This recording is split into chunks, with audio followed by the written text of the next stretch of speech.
Hi, I'm David Ezekiel, transitional minister for the First Federated Church of Peoria.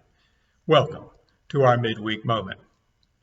We've heard much about resiliency in recent years, how to develop the wherewithal, the skill sets, so as not to be overwhelmed and inundated by life's events.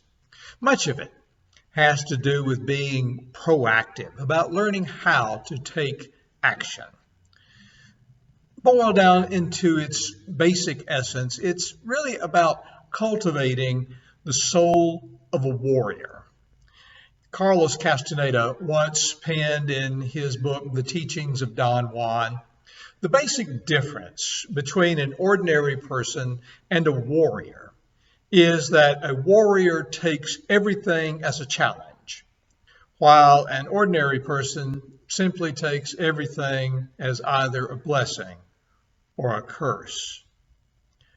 But to achieve that level of purposefulness in your life, you have to learn to be steadfast. Now, steadfastness is a lovely old-fashioned word that we don't hear much about these days. It describes how warriors stand their ground, how they find their position and stay there, unshaken and immovable. Steadfast people are firm in their resolve. They are not shaken by events or circumstances. They stand clear in their beliefs, grounded in their cause, faithful to the end.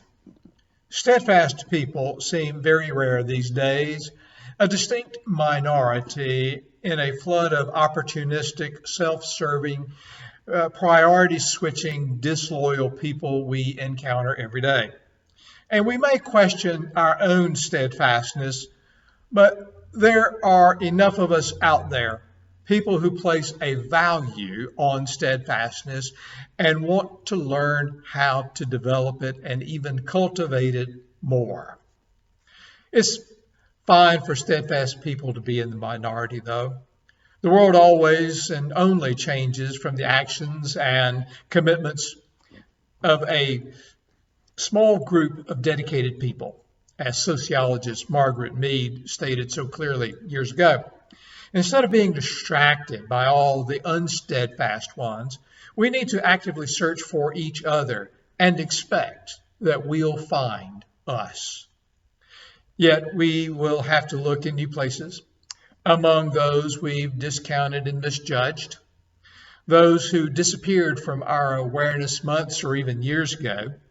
We have to look again and be willing to be surprised by the persons that we will see. And once we find each other, we need to support and encourage each other's steadfast behaviors. The times when any one of us speaks up, stands our ground, sees clearly, refuses to yield, doesn't give up. Steadfastness is a capacity that gets easier as we're together. The ground we stand on gets more firm and offers more support. The ground and those around will expand to uphold a surprising number of spiritual warriors. Spiritual warriors. I want people like that around me. Don't you? I'm David Ezekiel. Thank you for sharing this midweek moment with me.